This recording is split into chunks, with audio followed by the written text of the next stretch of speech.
Eh, Esta diapositiva que la usamos ayer era para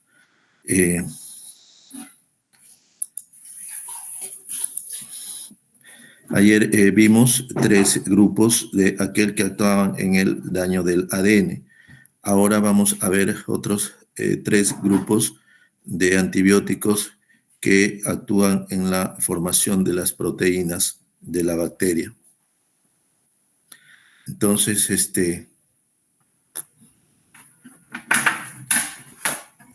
vamos a empezar.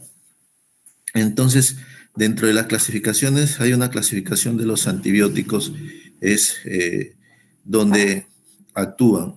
Entonces, dentro de ella hay un grupo de antibióticos que actúan en la síntesis de proteínas. Esa síntesis de proteínas en las unidades ribosomales, tanto las unidades 50S y la unidad 30S, entonces hay grupos de antibióticos que van a actuar. En este caso, en las unidades 50S, actúan tanto los macrólidos, las lincosamidas y los anfenicoles. Estos 3 grupos de medicamentos, como van a ver, actúan casi cerca. Entonces, ese dato es importante porque no los puedo usar, no se pueden usar juntos porque pueden producir un antagonismo. Vamos a ver los macrólidos. Dentro de las características generales es que son bases poco hidrosolubles, más bien son liposolubles, que van a presentar un anillo lactónico multimiembros. De acuerdo a ese, si presentan 14 miembros o 14 átomos, hay ciertos fármacos, si presentan 15, 16. Y a ese anillo lactónico está acoplado uno o varios aminoazúcares o desoxiazúcares, como ya vamos a ver. Generalmente se le consideran que son bacteriostáticos. Si en algún momento se les pregunta, los macrólidos son bacteriostáticos o bactericidas, ustedes tendrían que responder bacteriostáticos. Lo pueden ser, en un momento pueden comportarse como bactericidas en algunos streptococcus, corinebacterios, pero eso va a depender de la concentración y de las cepas que sean muy sensibles. Entonces, en general nos quedamos que son bacteriostáticos.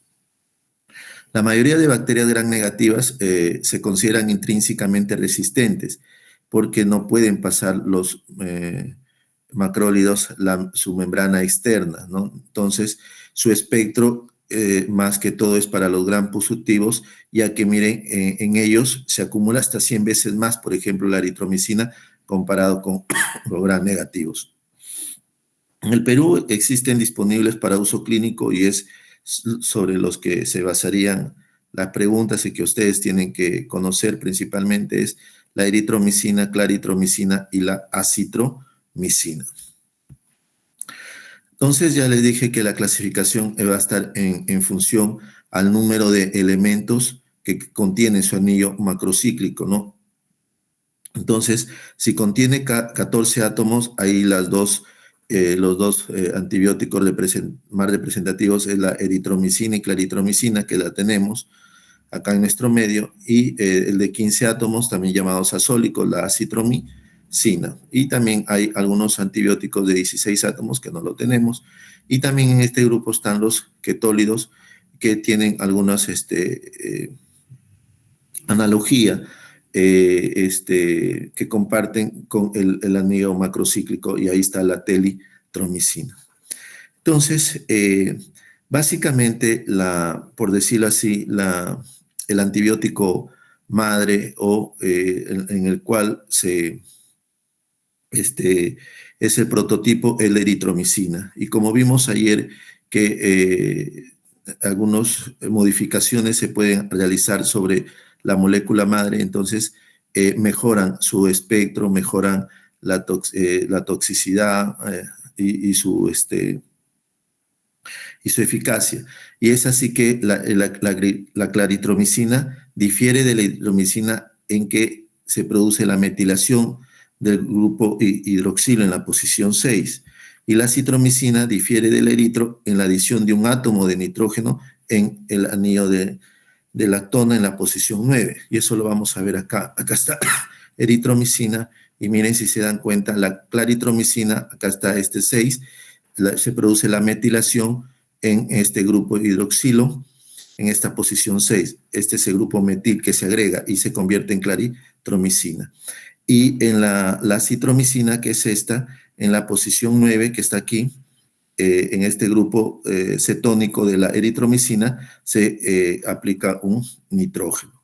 Y esto es muy importante, chicos, que, que sepan, tal vez no para que lo memoricen, pero sí para que tengan el concepto más adelante o cuando ustedes han leído de que la eritromicina es muy inestable en el estómago, por eso generalmente no se absorbe. Y eso sucede porque en sus posiciones 6, 8, 9, 11, 12, sobre todo en la posición 9, este grupo cetona se produce cuando está en la eritromicina en el jugo gástrico una acetilación. Este grupo cetónico de la posición 9 va a acetilar al grupo hidroxilo de la posición 6 y 12. Entonces se convierte en un antibiótico inestable y no se puede absorber. Entonces, doctor, ahora entendemos por qué el cambio de la metilación aquí en la posición 6 y el cambio en la posición 9 del nitrógeno, tanto a la claritromicina y a la acitromicina le dan esa estabilidad y mejor absorción, mejor biodisponibilidad y por lo tanto menor dosis, ¿no? Porque es más biodisponible. En cambio, la eritromicina, como ustedes habrán leído, se tiene que dar cada 6 o cada 8 horas. Entonces, eso es importante. El mecanismo de acción inhiben la síntesis de proteínas.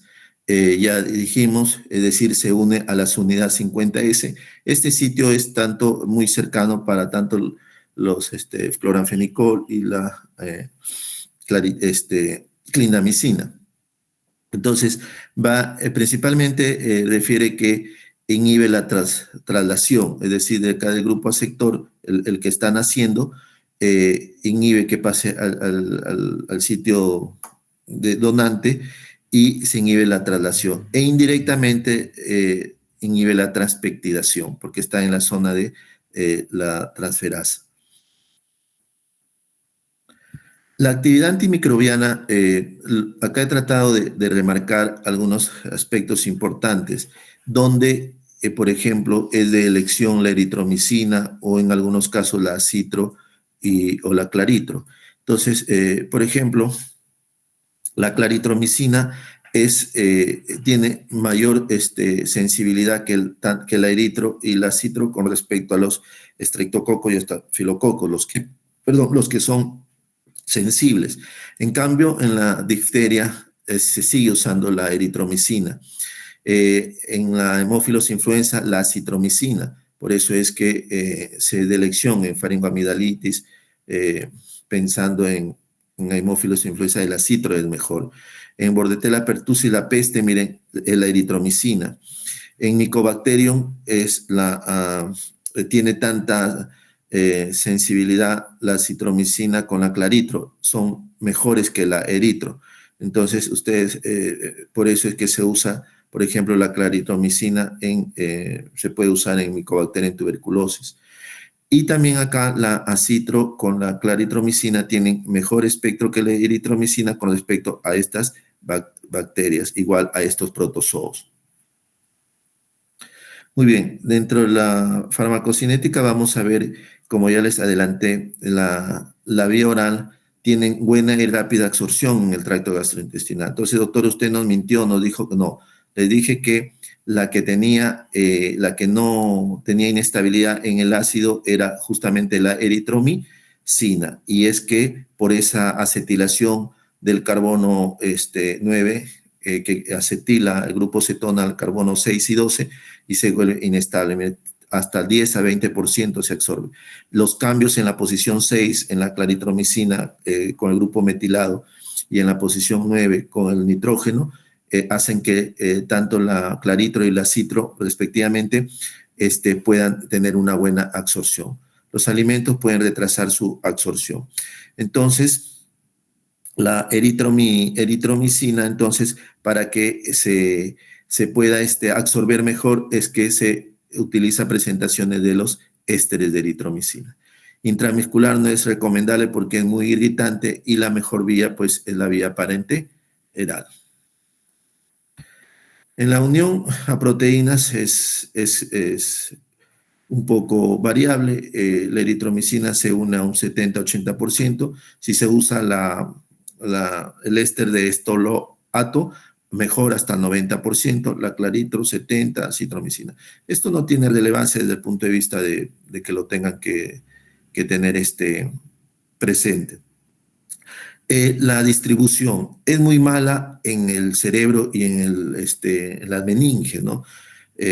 No atraviesa muy bien la barrera, pero en las meninges inflamadas mejora, pero no se utiliza como ustedes sabemos porque lamentablemente hay otros fármacos mejores.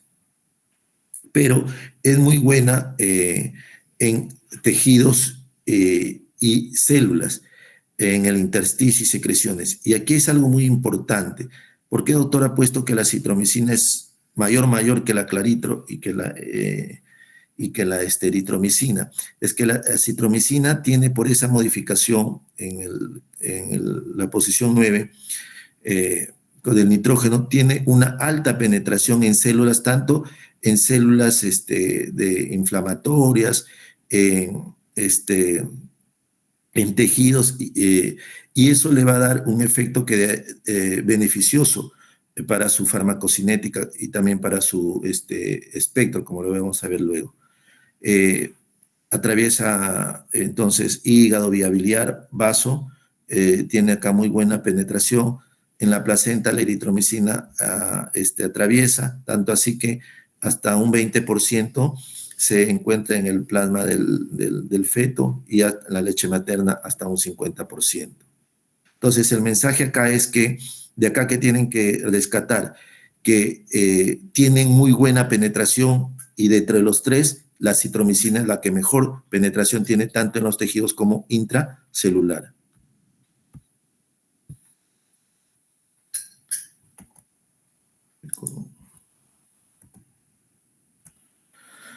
Muy bien.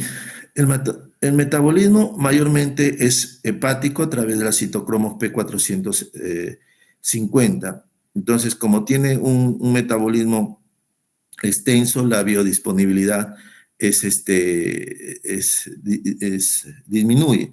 La citromicina tiene una biodisponibilidad de 30-40%, la claritromicina 50-55% y la eritromicina tiene menor biodisponibilidad. Y la vida media también varía, miren. La eritromicina en promedio 1.0, lo dice el Guman, la claritromicina de 3 a 7 horas y la citromicina de 40 a 68 horas. Esta vida media lo da el que penetra, el que se acumula bastante en los tejidos. En la excreción es poca comparado con, principalmente es por vía biliar, biliar fecal. Entonces, pero de acuerdo a la eliminación, vemos que la eritromicina, un 5%, es un poco despreciable, por eso no requiere ajuste en pacientes con insuficiencia renal. En cambio, la claritromicina se elimina un 20-40% y la acitromicina un 12% sin cambios, se excreta. Entonces, cuando el filtrado glomerular es menor de 30, requiere ajuste la claritromicina y la citromicina, sobre todo cuando es menor de 40, se tiene que usar con cuidado. Entonces, aquí tienen que tener en cuenta entonces la excreción de los macróleos, principalmente biliar. ¿Quiénes yo tengo que corregir la dosis? Sí o sí, en insuficiencia renal de los tres es la claritromicina y la citro usarla con cuidado. La que no requiere es la eritromicina. Entonces, eso tienen que tenerlo en cuenta para las preguntas. Aquí dentro de la farmacocinética, miren la concentración máxima en microgramos, ayer ya vimos, lo explicamos muy bien, la concentración máxima y el área bajo la curva, que implica la concentración del fármaco, que el tiempo de concentración que está expuesto la bacteria al fármaco, vemos que, miren, la eritromicina, su mejora a nivel parenteral, vimos, y acá igual con la acitromicina. La que tiene mejor área bajo la curva es la claritromicina, como vemos. La resistencia, ¿no? Y este es un aspecto importante, lo que yo siempre le tengo que... La idea es que ustedes tengan en claro cuál es el mecanismo principal. Y siempre les voy a preguntar, como ayer le dije. Entonces, ayer de los grupos que vimos, ¿cuál es el principal mecanismo? De estos igual. Entonces, aquí el principal mecanismo de resistencia para los macrólidos es la alteración de la diana. Es decir, va a haber mutaciones en el sitio de unión ribosomal, genes que codifican, van a codificar una enzima llamada metilasa, porque va a metilar el ARN 23S. Entonces, es decir, altera la diana. Este es el principal mecanismo. Ojo que es un mecanismo inducible tanto miren, para los macrólidos de 14 átomos y de 15 átomos, es decir, tanto para el eritro, claritro y para la acitromicina, es inducible. Pero cuando es constitutiva, afecta tanto a todos los macrólidos, lincosamidas y estreptogramina. Entonces, aquí yo puedo deducir, como lo vamos a ver en el siguiente, que esta es la misma para la lincosamidas, pero cuando es de tipo constitutiva, ¿correcto? Entonces, esto también es el principal mecanismo para la lincosamida, pero cuando es de tipo constitutiva. Y la expulsión es el segundo mecanismo. Hay una secreción activa del fármaco al exterior mediante bombas de expulsión. No es necesario que ustedes se memoricen el nombre de estas bombas. Y hay otros dos más por inactivación enzimática en menor o por mutaciones cromosómicas que alteran la misma proteína. Entonces, aquí el mensaje es estos dos principales mecanismos. Ahí está, una tabla de las enzimas, como le digo, no es necesario que tengan que memorizar. Dentro de los efectos adversos tenemos las drogas de poca toxicidad. Son drogas de poca toxicidad, es decir, son tolerables, pero el principal efecto adverso son las molestias gastrointestinales. Igual, tienen que saber, la idea es que tienen que aprenderlo como grupo. Entonces, las molestias gastrointestinales, náuseas, vómitos, dolor abdominal, porque sobre todo los de 14 y los de 15, no los de macrólidos de 16, estimulan la motilidad, estimulan los receptores de la motilina y produce mucho dolor abdominal. En el sistema nervioso también pueden producir cefalea, fatiga, vértigo. Está descrito una hepatitis colestásica, sobre todo con el estoloato de eritromicina. Pero también puede haber, pero aquí, ejemplo, si yo les preguntase, la respuesta tendría que ser con el estoloato de eritromicina. La ototoxicidad, siempre y cuando se use eritromicina a grandes dosis. Reacciones alérgicas, casi todos vemos que producen reacciones alérgicas. Y arritmias cardíacas, esto sí es importante, porque la eritromicina, y ha sido siempre pregunta examen, es la que prolonga, de todos ellos, la que más prolonga el QT y puede producir taquicardias ventriculares tipo Torsades de Pons. Y en mujeres este evento es más frecuente. Entonces, aquí tienen que molestias gastrointestinales, la hepatitis colestásica y las arritmias cardíacas. Reacciones alérgicas no, porque hasta ahorita vemos que todos los grupos me producen reacciones alérgicas. Muy bien, contraindicaciones y precauciones. Entonces les dije, insuficiencia renal, en la claritromicina sí o sí se tiene que corregir. En la citro, sí, menos de 40 se usa con cuidado, pero aquí la claritro sí es sí o sí. El eritro no tiene que corregirse en insuficiencia renal, pero sí en la insuficiencia hepática. Tener cuidado en pacientes con arritmias, porque como prolongan el QT, y también no se recomienda utilizar con antiarrítmicos 3 y 1A. Entonces, si ustedes van asociando, yo les hago una pregunta, ¿qué fármacos se tienen que evitar con estos o qué antibióticos? Ayer vimos un grupo, que es las quinolonas, sobre todo las del grupo 3 de tercera generación y cuarta generación, prolongaban el QT. Acá tenemos otro, los macrólidos. Entonces, se tienen que evitar con los antiarrítmicos de este grupo porque prolongan el QT. Entonces, miren cómo van haciendo las preguntas y también la manera como ustedes tienen que aprenderlo, porque no lo van a memorizar. Las interacciones medicamentosas incrementan, como inhiben la CYP3A4, ustedes han visto, es una enzima que interviene en muchos metabolismos de casi todos los fármacos, e incrementa entonces la acción de los anticoagulantes orales, digoxina, teofilina, carbamazepina, costirona. Esto está dado con la eritromicina y la claritromicina. Entonces, aquí dos preguntas pueden hacer. ¿Quién es macrólido, eritro y claritro? Y no le voy a preguntar estos medicamentos. La clave es que si es un inductor o un inhibidor. Entonces, ustedes tienen que aprender qué es un inhibidor de esta y quiénes producen eso, la eritro y la claritromicina. Muy bien, las aplicaciones clínicas. No son, en algunos son de elección, en algunos son de segunda línea, como ya vamos a ver. En las infecciones del aparato genitourinario, uretritis, cervicitis, rectitis, por clamidia, sí, se usa acitromicina. Ya van a ver cuando vean tetraciclinas, pero la citra es mejor tolerada que la doxiciclina, por ejemplo. Entonces, ahí puede ser de elección. En las infecciones del aparato respiratorio, en la ambulatoria de leve a moderada, vimos que se puede usar acitromicina, claritromicina, cuando es leve a moderada. Si se hospitaliza, como el caso de ayer, no se podría usar acitro o clarito a un betalactámico, pero en el paciente no se pudo usar. ¿Por qué? Porque tenía una reacción adversa al betalactámico. Pero si no tuviera, entonces, miren, se puede usar, son de elección adicional a un betalactámico. Y en la NA también producida por legionela, la acitromicina es de elección. En la otitis media, sinusitis, exacerbación crónica, faringoamigdalitis, la citrolaclirito pueden ser como opcional.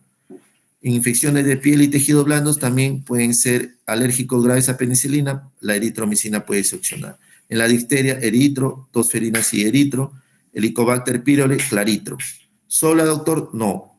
Ya aquí el Helicobacter pylori se tiene que agregar un inhibidor de bomba, omeprazol o lansoprazol, más amoxicilina. Se usa, pero la que se usa es la claritromicina. Infecciones por micobacterias, se usa la claritro y la citro, sobre todo en Mycobacterium tuberculosis, y en infección intestinal por Campylobacter jejuni se utiliza la acitromicina. Ahí son de elección.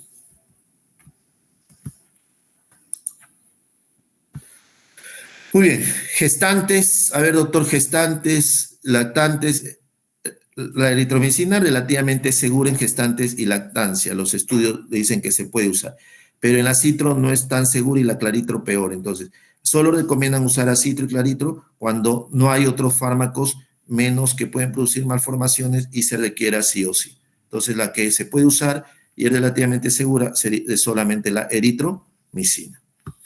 Y estas dos diapositivas es para resumir. La eritro con la citromicina. ¿Cuál indico, doctor? Desventaja del eritro: irritación gastrointestinal, espectro antimicrobiano estrecho, inestabilidad frente al ácido, ya le expliqué por qué, vida media corta, absorción intestinal pobre y poca penetración tisular. ¿La usaríamos por todas estas razones? No. En cambio, miren las ventajas que tiene la citromicina: menos irritación, mejor espectro, estabilidad frente al ácido gástrico, vida media larga, más de 40 horas, buena penetración tisular y concentración intracelular, que le da el famoso efecto postantibiótico. Por eso es que se usa 3 a 5 días nomás. 3 para faringe y 5 días para neumonía. Y dentro de los cetólidos o ketólidos tenemos la telitromicina, es útil contra neumococos resistente a otros macrólidos, es igual que la citro contra patógenos atípicos de hemófila influencia, no se ajusta dosis en falla renal ni atípica, su dosis y reporte severa en hepatotoxicidad. Entonces, ¿qué tengo que acá yo tener el mensaje? Solo se usa la telitromicina cuando verdaderamente muestre que es más beneficiosa que la citro o la claritromicina.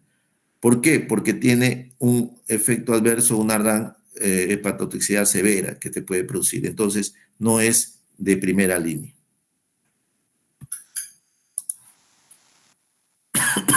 Entonces, vamos a entrar a ver al grupo de de las lincosaminas. Entonces, son antibióticos de, como ya vamos a ver, de espectro medio a reducido. ¿Qué tengo que saber? Que generalmente actúa sobre los gram positivos, tanto aerobios y anaerobios, y algunos parásitos. Igual, bacteriostáticos, igual que los macrólidos, pero pueden ser bactericidas sí a concentraciones muy altas, pero generalmente bacteriostáticos. Para ser bacteriostáticos, mire, su concentración mínima inhibitoria es bajísima, menos de 0,5 microgramos por mililitro. Entonces, la clasificación tenemos que la natural, la lincomicina, que ya no se usa, y la clindamicina, que es semisintética. Ahí está, generalmente son la unión de amino, de azúcares con aminoácidos, tanto la clindamicina como la lincomicina.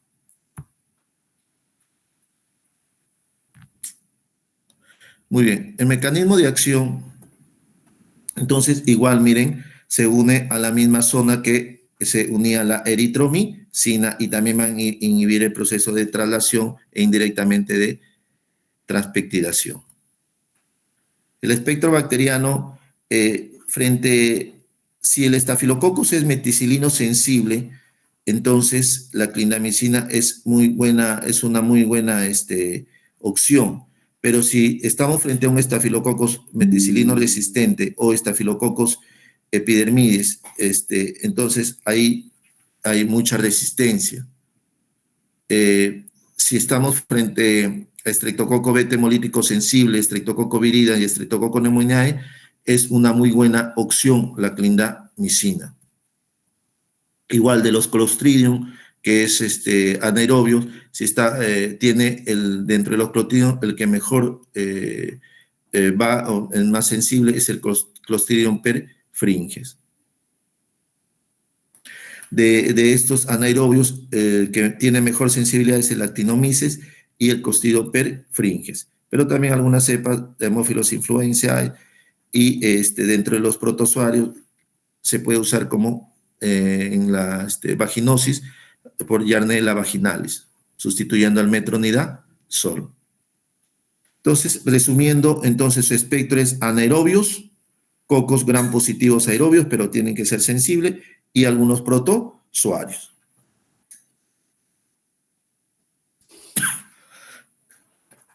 Tienen muy buena absorción, miren, hasta 90%. Los alimentos no retrasan su absorción y llegan a tener una concentración máxima de 2 a 3 microgramos por mililitro en una hora, con una dosis de 150 miligramos.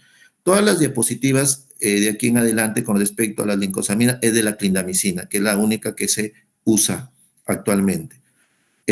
Hay para presentación vía tópica y también para presentación endovenosa e intramuscular. Entonces, miren, buena absorción y en estas vías. Unión a proteínas, más del 90%. Y aquí, su distribución es mala en el líquido cefalorraquídeo. Ni aún teniendo las meninges inflamadas, mejora la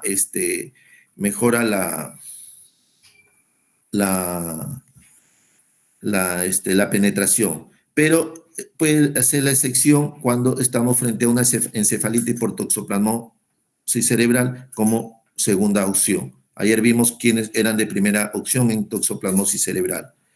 Y tiene muy buena distribución en tejidos, fluidos, en células también que intervienen en la inmunidad, en macrófagos alveolares, accesos, ¿no? Entonces, por eso es que se utiliza, usted sabe, en los accesos hay componente de muchas bacterias anaeróbicas, entonces ahí la clindamicina llega muy bien.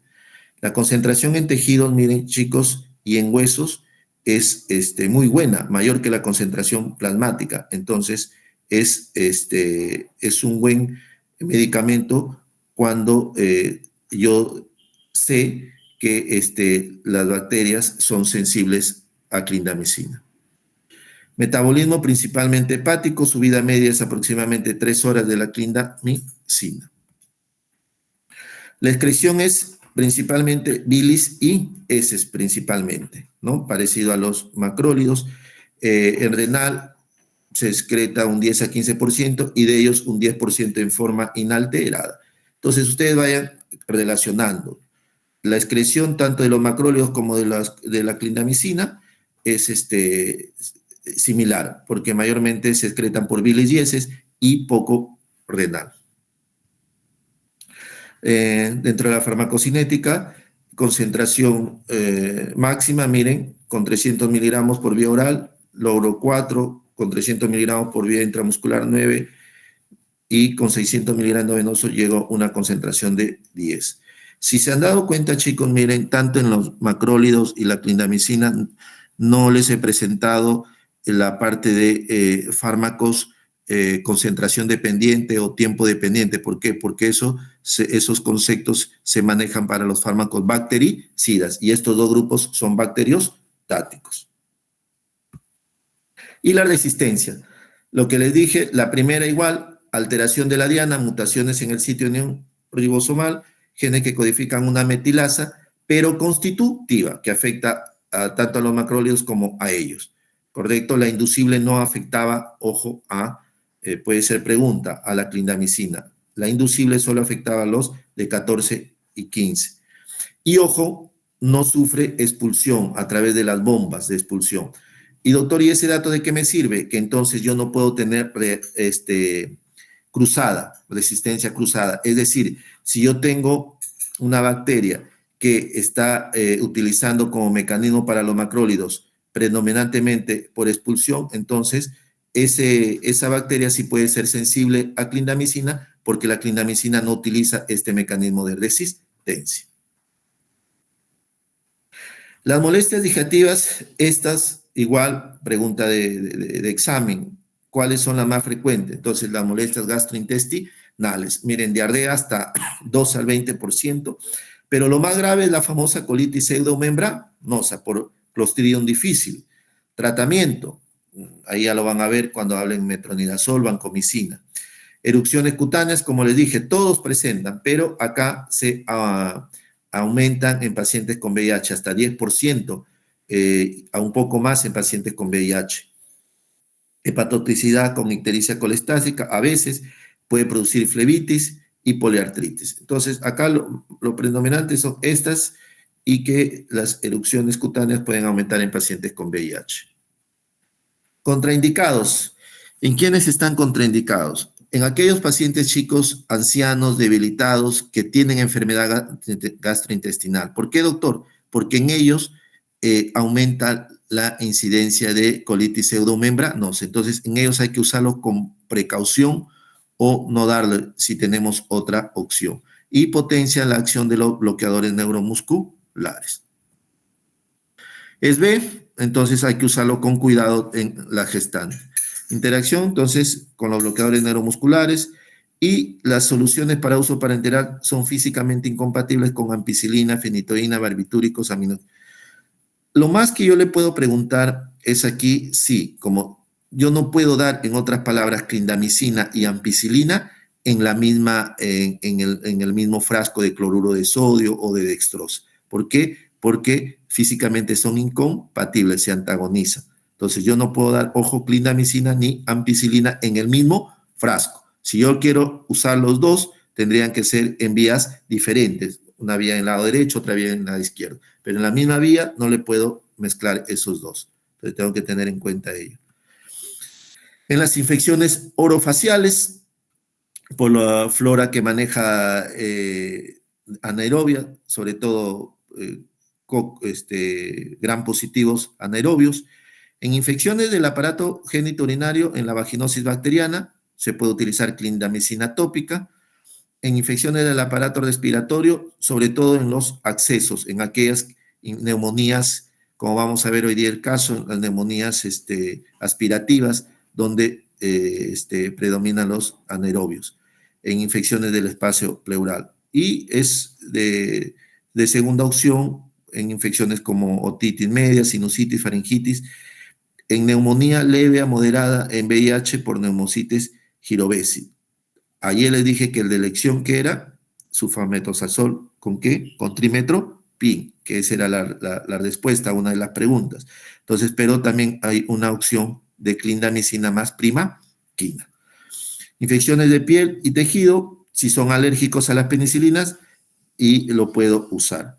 Fascitis necrotizante, productores de toxina como tratamiento coadyuvante. Y en el acné, tópico, ¿no? Porque en el acné, es de segunda línea, porque ya van a ver cuando usen tetraciclinas, de repente por ahí ustedes tienen algún hermano que tienen el acné, el que recomienda la mayoría de dermatólogos es la doxiciclina, que es de elección, esa tetraciclina.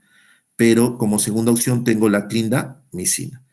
Osteomielitis puede ser una opción si es estafilococos sensibles. Toxoplasma gondii también una opción, clindamicina más pirimetamina. Ayer vimos que de elección era sulfadiazina con pirimetamina, pero miren, clindamicina también puede ser, sobre todo en pacientes con V y H. Otra paciente con VIH, entonces tengo, miren, esta segunda indicación. Acá tengo paciente con VIH. Paciente con VIH aumentan las reacciones dérmicas. Y en malaria no intensa también puedo usar clindamicina con quinimina, pero es de segunda línea. Muy bien, entramos a los antibióticos que actúan en la unidad 30S. Hoy día vamos a ver, ahí vemos 3 grupos, a los aminoglucósidos. Dentro de las cosas que tienen que conocer son antibióticos naturales y semisintéticos. Es una de las clasificaciones. Estos antibióticos aminoazúcares ligados con enlaces glucosídicos a un anillo aminociclitol. Es un alcohol ciclohexas con grupos amino. Son policationes, son bases solubles en agua y son antibióticos bactericidas. Estos 2 datos son importantes, chicos, para la parte de farmacocinética. Al ser policationes, ustedes ya recordarán, no van a atravesar barreras generalmente. Y como son solubles en agua, igual van a ir a trasladar por el plasma solos. Es decir, doctor, entonces la unión a proteínas plasmáticas es bajísima, menos del 10%, como lo íbamos a ver. Entonces, y como son muy solubles, entonces se van a depurar casi íntegramente por el riñón. Y eso también me trae una consecuencia. Entonces, en paciente con insuficiencia renal, yo tengo que tener precaución. Entonces, miren, son policationes solubles en agua. Entonces, estos 2 conceptos son importantes. Y son antibióticos bactericidas. Ahí están las estructuras. Muy bien, la clasificación, naturales y semisintéticos.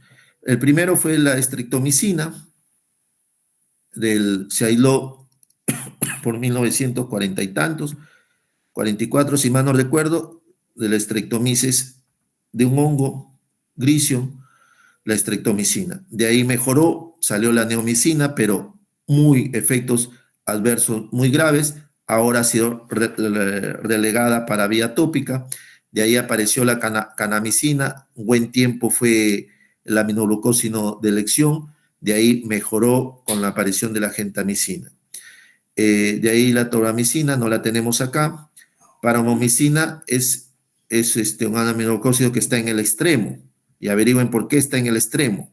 Les voy a preguntar, ¿por qué está en el extremo la paromimicina dentro de la estructura? ¿Ya? Tiene algo interesante con respecto a la estructura.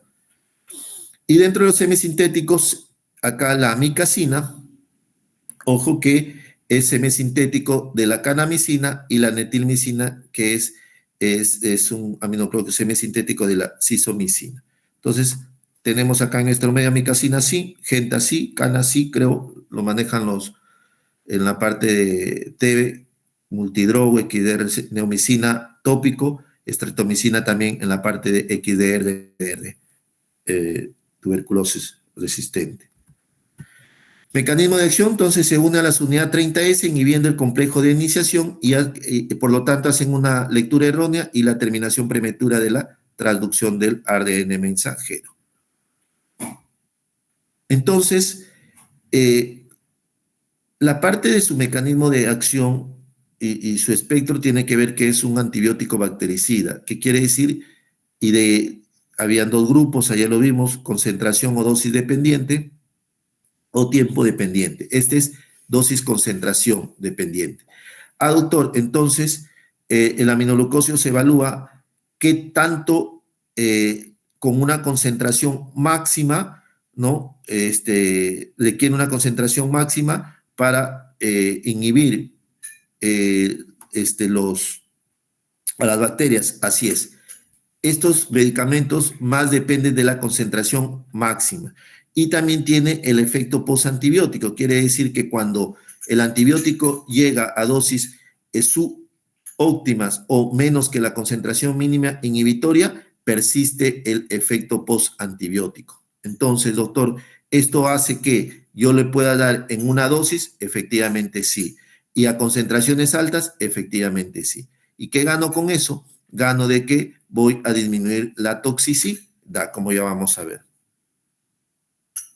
Pero algo más tiene que, para que el aminoglucósidos, chicos, haga efecto, por ejemplo, generalmente no tienen dificultad para atravesar las bacterias gram positivas. En la gram negativa, chicos, lo hacen a través de estas porinas, como ya lo habrán visto en la clase de generalidades. Entonces, este transporte a través de la membrana externa depende de ATP, depende de un gradiente electroquímico. Entonces, requiere oxígeno, requiere, entonces, oxígeno. Como requiere oxígeno, entonces, en ambientes de anaerobios, por eso es que las bacterias no tienen, los aminoglucósidos no tienen acción en las anaerobias porque requieren oxígeno para que puedan atravesar. Y sustancias, un pH bajo, puede ser bloqueado este paso. Entonces, doctor, ¿y eso de pH bajo, cómo lo puedo aplicar? Muy bien, yo tengo un acceso pulmonar, un acceso, entonces ustedes saben que en los accesos el pH es muy bajo. Entonces, ahí será una muy buena opción, los aminoglucósidos, claro que no. ¿Por qué? Porque ese pH bajo va a bloquear el acceso. Entonces, anaerobios no, en accesos no, por este mecanismo que para atravesar, ingresar a las bacterias gram negativas, es un mecanismo energético. Su espectro de actividad es principalmente gram negativos, las enterobacterias, Enterobacter, Serratia, Citrobacter, Pseudomonas. Amicacina también puede cubrir los cocos negativos como Neisseria y Haemophilus. Cocos gram positivos, pero ya vamos a ver generalmente per se por sí solos no, más en sinergia. Bacilos gram positivos también puede en Listeria monocitógenes. Y anaerobios no tiene actividad, ¿correcto? Por el mecanismo que le expliqué anteriormente. Su absorción vía oral muy baja, menos del 1%. ¿Por qué, doctor? Le dije, son policationes, mucha carga, entonces no atraviesan muy bien la mucosa. Si el paciente tiene una gastritis, úlcera, una enfermedad intestinal, puede mejorar la absorción. La vía tópica, si hay neomicina, por ejemplo, ojo, tener cuidado porque puede producir intoxicación en pacientes con insuficiencia renal.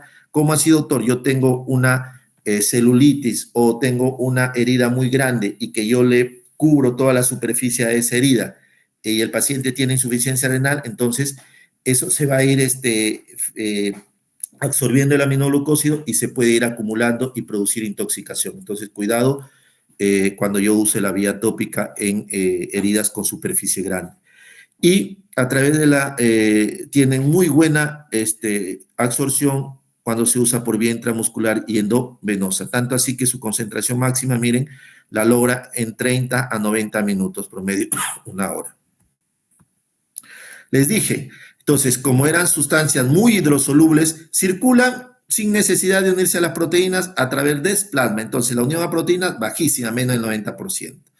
Entonces, lo que sí yo les puedo preguntar es que ustedes como grupo, no el porcentaje, vimos que la clindamicina tiene muy buena unión a proteínas, más del 90%. Entonces, uno está en un extremo y los aminoglucósidos están en el otro extremo.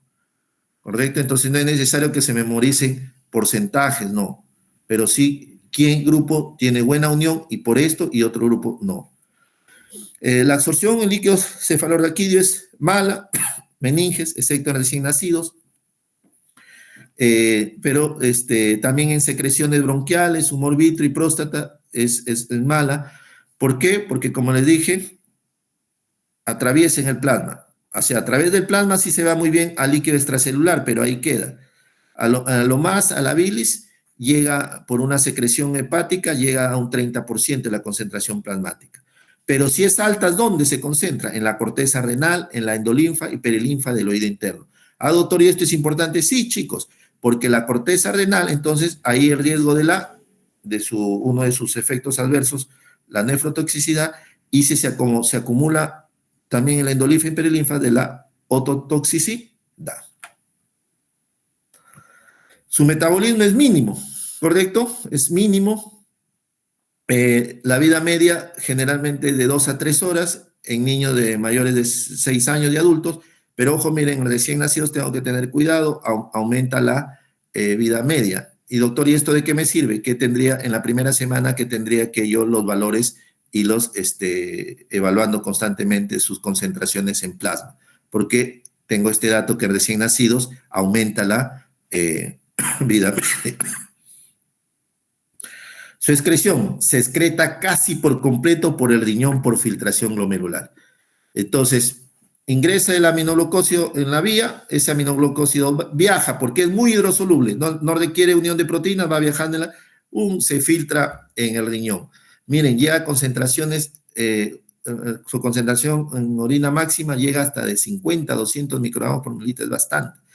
Y ese dato me sirve, sí, que en pacientes con insuficiencia renal tengo que ajustar la dosis, ¿correcto? Y la tasa de filtrado glomerular, cuando es menos de 25, no debo usar dosis única. ¿Por qué? A ver, ¿alguien que me pueda decir ello?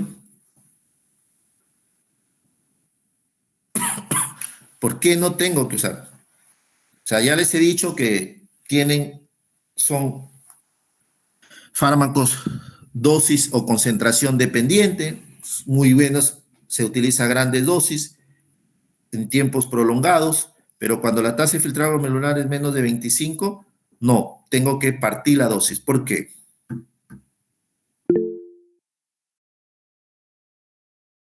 Por la toxicidad que produce.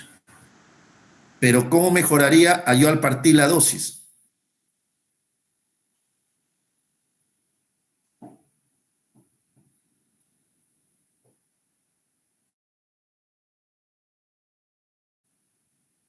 ¿Que la concentración máxima disminuiría? A ver, va por ahí. Lo que manifiestan, dicen, es, chicos, miren, imagínense, dice que tanto la nefrotoxicidad, sobre todo, es, lo han estudiado, obvio, dice, umbral dependiente. ¿Qué quiere decir eso? Que yo no tengo que llegar a ese umbral, porque si llego a ese umbral, voy a producir nefrotoxicidad. ¿Y cuándo se llega rápidamente a ese umbral? Cuando yo utilizo dosis muy altas, ¿me entienden? Entonces, si yo tengo un paciente con un filtrado muy bajo, entonces digo, mejor utilizo una dosis menos, por ejemplo, si yo estoy utilizando 5 de gentamicina por kilo al día en un paciente de 60 kilos, 5 por 60, 300 miligramos, ¿correcto? En una monodosis. Entonces yo digo, mejor utilizo 3 por 60, 180 al día y la parto cada 3. Entonces, yo utilizando 3 miligramos por kilo al día, es decir, utilizando 180 miligramos al día, no llego al umbral de esa nefrotoxicidad. No sé si me entendieron. ¿Me dejé entender?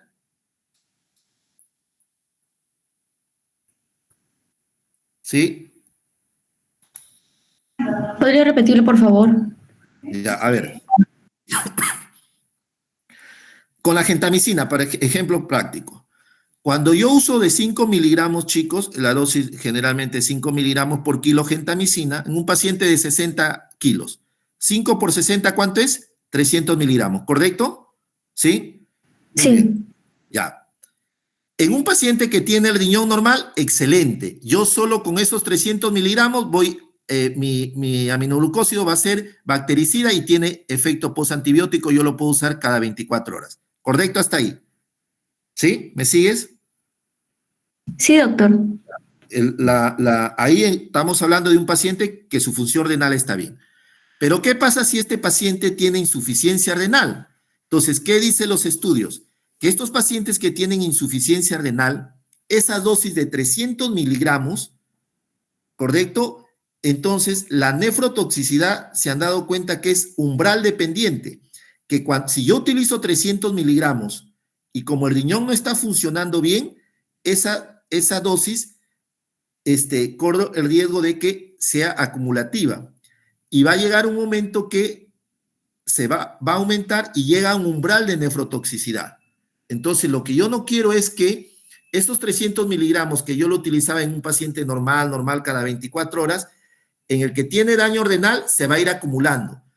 Y esa acumulación de ese aminoglucósido, de esa gentamicina, va a llegar a un umbral de nefrotoxicidad. Y yo no quiero llegar a ello, porque si yo llego a ese umbral de nefrotoxicidad, ya eso no puede ser reversible.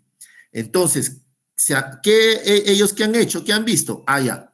Si 300 miligramos en el paciente normal está muy bien, pero en uno que tiene falla renal me llega al umbral de nefrotoxicidad, entonces le disminuyo la dosis. Ya no utilizo 300 miligramos, utilizo 3 miligramos por kilo. El paciente pesaba 60, 3 por 60, 180 miligramos al día. Pero es más, la reparto. Lo puedo usar cada 12 o cada 8 horas. Y eso han visto de que evita llegar al umbral de nefrotoxicidad. Entonces, cuando la tasa filtrado, sobre todo de menos de 25, yo no puedo usar dosis única. ¿Correcto? Muy bien. El medicamento lo puedo eliminar si el paciente llega a acumular mucho aminoglucósido, sí, a través de hemodiálisis o de la famosa diálisis peritoneal. Su excreción biliar es despreciable. Doctor, pero en la eritro y en los macrólidos y la clindamicina era principalmente, efectivamente, esa es la diferencia con esto. Entonces, ahí ya es otra pregunta. No es necesario yo que me la memorice por cada grupo, voy comparando. Dentro de su farmacocinética tenemos, miren, la concentración máxima, por ejemplo, para Genta que tenemos acá, utilizando 1.52 miligramos se llega de 4 hasta 12. Generalmente con 4 a 8 es bactericida excelente, pero estamos hablando cuando la función del riñón está bien. Cuando yo uso amicacina de 7.5 miligramos por kilo, su concentración es de 20 a 35. Y con esto es muy buena su bactericida. Pero ustedes saben que todo medicamento logra un estado estable y cuando ese medicamento ha logrado un estado estable, las concentraciones bajan.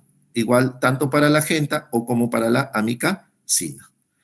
Cuando hablamos estado estable, estado de equilibrio, ¿quién puede hacer recordar? De un medicamento.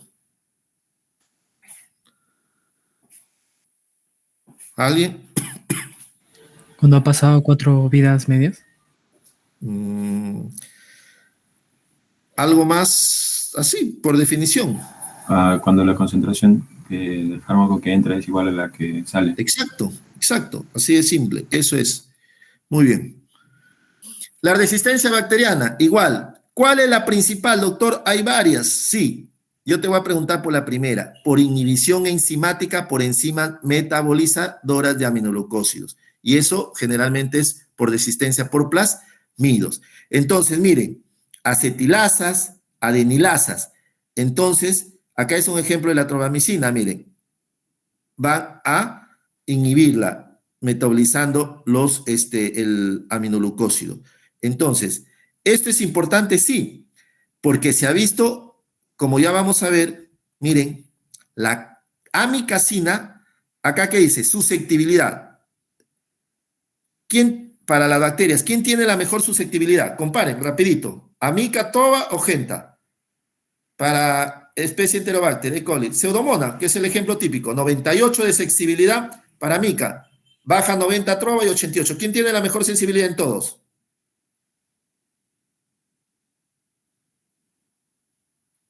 Amikacina.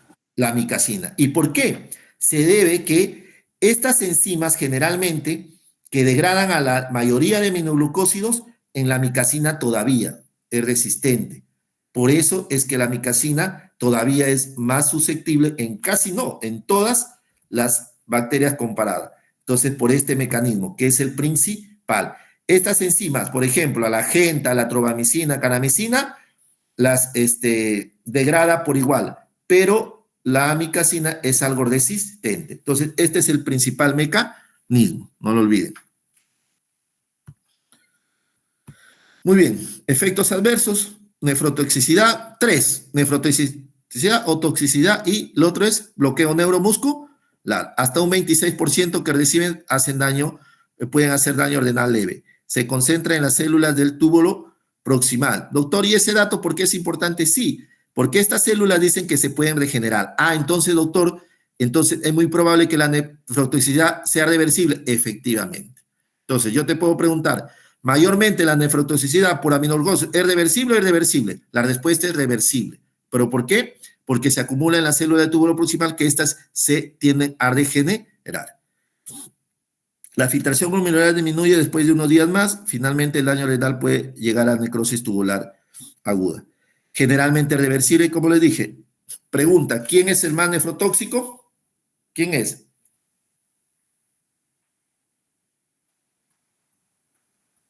¿Quién es el más nefrotóxico? Gentamicina. ¿Sí?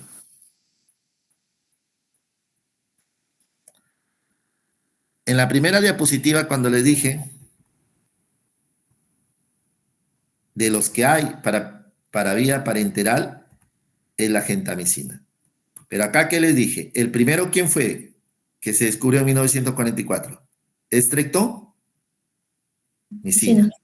De ahí aparece la neomicina. O dijeron, ¿es el mejor? No, muy nefrotóxico. Por eso les dije que solamente ahora se usa para vía tópica. Entonces, pero de los que tenemos para vía parenteral, dentro de ese grupo, la gentamicina es la más nefrotóxica. Pero si yo les pregunto, y por ahí está neomicina, entonces la respuesta sería neomicina. Entonces, pero los que tenemos para vía parenteral, la gentamicina. Y el de menor nefrotoxicidad es la estreptomicina, no lo olviden. O toxicidad es consecuencia de la destrucción progresiva, tanto cocleares y vestibulares. Todos los aminoglucósidos son capaces de afectar la función coclear y vestibular. Entonces, aquí, pero hay un daño, toxicidad preferencial. ¿Qué quiere decir? Tanto la mica como la canamicina van más por la parte auditiva, daño coclear. Pueden llegar hasta un 25%. En cambio, la estreptomicina y la gentamicina, más un daño vestibular hasta 20%. Entonces, ¿quién produce más otoxicidad? No lo olviden, es la estreptomicina. Y el bloqueo neuromuscular es el otro efecto adverso que va, miren, es de más a menos. Esto se ve en pacientes que generalmente se exacerba en miastenia gravis, en pacientes que se utilizan algunos anestésicos o algunas, ustedes como ven, preparación preanestésica, va a ayudar al bloqueo neuromuscular. Contraindicaciones y precauciones. No debe mezclarse en solución con penicilinas porque pueden inactivarse. De hecho, esto es menor con la amicacina y de la penicilina con la piperacilina. Vimos que también, ¿quién no podía yo mezclar con ampicilina de los anteriores? ¿Quién era? ¿Lo macróleos o clinda? Clindamicina. Ojo con la aparición de tinnitus o cefaleas intensas. ¿Por qué he puesto esto? ¿Qué creen?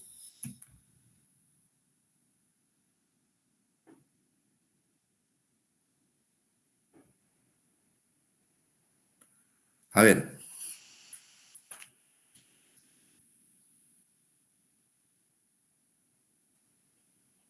Porque son avisos de que se puede llegar a la ototoxicidad irreversible, a la pérdida de audición.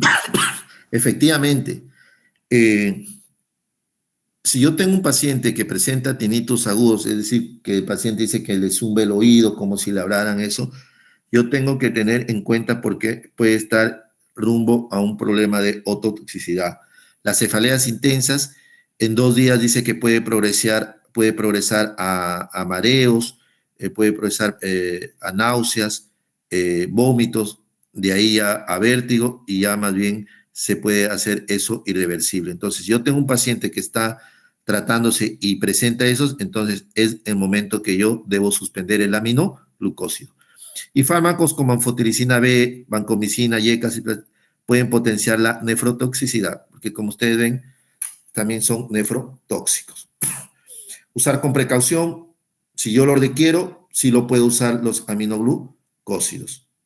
Eso también es otra pregunta. ¿Quiénes yo lo puedo usar y quiénes no definitivamente? Y la aplicación es, a ver, tanto si está la sensibilidad probada empírica, generalmente yo los uso en infecciones severas, por ejemplo, neumonía intrahospitalaria o septicemias, donde pienso que las bacterias gram negativas, especialmente Pseudomonas, está ahí, o endocarditis por enterococo. Entonces, ahí yo uso un aminoglucósido, más tengo que usar un fármaco activo en pared celular, que es un beta-lactámico o vancomicina. ¿Y por qué uso esta sinergia? Mejora el espectro, disminuye la resistencia por igual y aumenta también la proporción de destrucción de las bacterias. Entonces, no lo olviden, en infecciones severas, tengo que usarlo junto a un fármaco activo en pared celular. Infecciones por micobacterias, streptomicina, amicacina, más otros se utilizan en pacientes, por ejemplo, en Mycobacterium tuberculoso. Y por cierto, la streptomicina fue el primer antibiótico usado para la TBC, la streptomicina, que todavía su uso es vigente. Indicaciones de uso empírico en las itus no complicadas, gente en monodosis. En las itus complicadas, como pielonefritis, puede usar gentamicina, pero ya 10 a 14 días. Infecciones del aparato respiratorio, neumonía adquirida en la comunidad no, porque no cubre muy bien estreptococos, ni mucho menos los atípicos. Neumonía intrahospitalaria, sí, vimos, pero siempre asociado a un beta-lactámico. En peritonitis, genta o amica, en el mismo líquido se puede usar el de la diálisis. Tularemia, streptomicina, es fármaco de elección. La peste, streptomicina o gentamicina lo puede usar. Exacerbaciones de la fibrosis, toramicina. Infecciones de piel y cerosas, neomicina tópica. Muy bien, chicos. Hemos terminado. ¿Alguna pregunta? Son las 4:05.